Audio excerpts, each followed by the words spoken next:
SCILL stands for Supporting Children in Learning for Life. Parents who had children with additional support needs come because they feel that they can get a lot of help. My daughter's got autism, quite high up the scale. It's just helpful knowing that someone else has got the same problem as you have, and you've got a lot to speak about. It's nice to know that there's other people there going through the same sort of thing as well. For me personally, if SCILL didn't exist anymore, I would feel a lot more alone. Sneaking past snakes. The library, just the library. I fell in love with the library. My son has benefited greatly from the listening CDs, and in books that he would never have read, he's listened to and he's got great enjoyment out of them. I just felt like I'd gone into a toy shop and I could just pick up anything I wanted. We had a wish list, things that we needed to get. Scotmid gave us £300, so we were very grateful for that donation. I wouldn't know where to go to get those books if it wasn't for SCILL Library. I hadn't realised over all the years of coping with different things with my sons that I had actually learned anything that might be of benefit to anybody else. The benefit that people get from each other, and they go away and you see the relief. You see the shoulders falling and the relief on their faces. Thank goodness I came, because I feel so much better.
Cardboard is creative, Accessible. different. Blooming lovely. This is the DisCARDbOARD exhibition. We're in the Forest Centre Press Gallery. DisCARDbOARD's a week-long celebration of cardboard, and the aim is to get people excited about cardboard. We have quite a lot of artwork, but there's also lots of furniture and pieces that people can fit into everyone's house. People come in and they instantly recognise the material. It's almost like they don't know they're looking at art. I thought I was going to maybe see cardboard boxes just stacked on top of each other together, maybe a few things littered about the floor and things like that. I didn't think I would see anything so exquisite. I have always loved cardboard. I started with just the centre column of work that I brought with me, and I've been adding the rest, the grass, the other buildings all through the week while I've been here, so that people walking past or people that visit more than once can see a piece grow. It is very much for the community. It's the whole spirit of the forest is making the arts available, and free workshops is part of that. So this evening is discussion night. They'll all be speaking about themselves, their work, how cardboard comes into it, and maybe sustainable art as a whole. I think the variety is incredible. Some really carefully polished and crafted work, and some very rough, inspirational work as well, and everything in between. I love making everyday objects out of an everyday material, and I like to think that I am recycling my material, but I'm not recycling any ideas. But this is looking at recycling in a completely different way, is something that can fit into everyone's life. We wanted to create the best possible stage for these artists that had sent their work to us. We wanted to be able to buy some paint, to paint something white and clean so that their work looks the best it possibly can on that wall. And having funding from Scotmid meant that we didn't have to worry about that. Scotmid was the first grant I applied for, and it was the easiest by far. This could make a smashing home for a small animal. Well, it could be a gateway to another dimension. This could be a castle. This could be a stand for my toilet brush holder because it's always too low. Art doesn't have to be made from expensive materials, so I really hope that people come in, get a bit inspired, and something, you know, a little bit of a wall falls away for them. Hello, and welcome to Scotmid's News Roundup.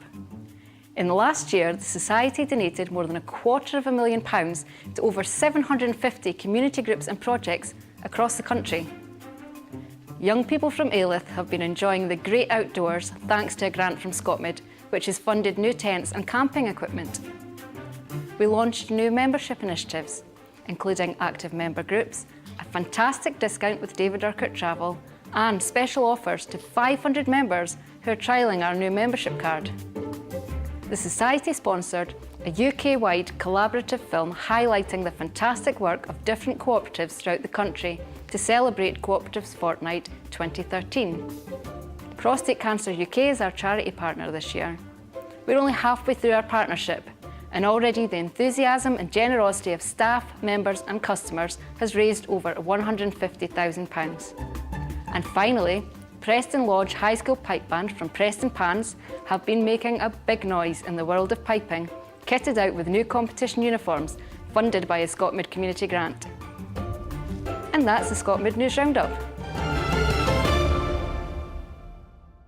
Scotmid Community Grant.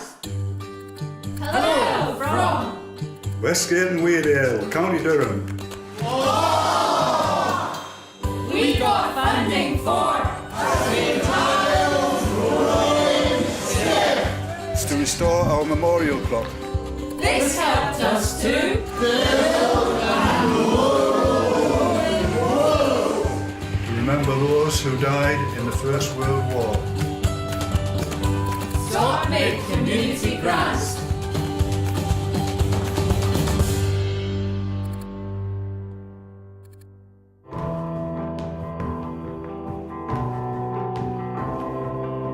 Welcome to Cumnock District Stroke Group.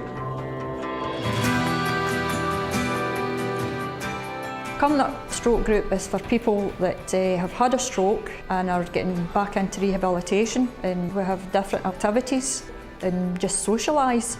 We have various entertainment, singers, speakers, games days. Dominoes and I had to learn that again.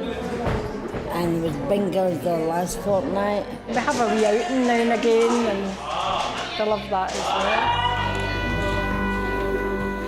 It's the opportunity, I think, to come out and meet people.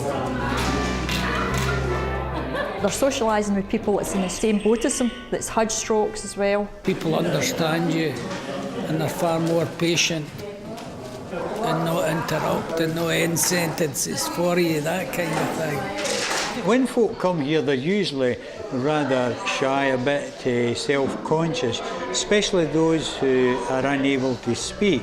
But we find that as they come along, we find them coming out of themselves, being more interactive. There are people in wheelchairs, people who's lost their speech, they can't walk, they walk with sticks, and sometimes you see somebody, oh well, they can do it, I can do it. 4 and 5, 45. We're running a shoestring budget. It's all volunteers that the stroke group is run by. It's rewarding. You're seeing you're helping somebody. I've got a lot of pleasure helping people that's in the same position as myself.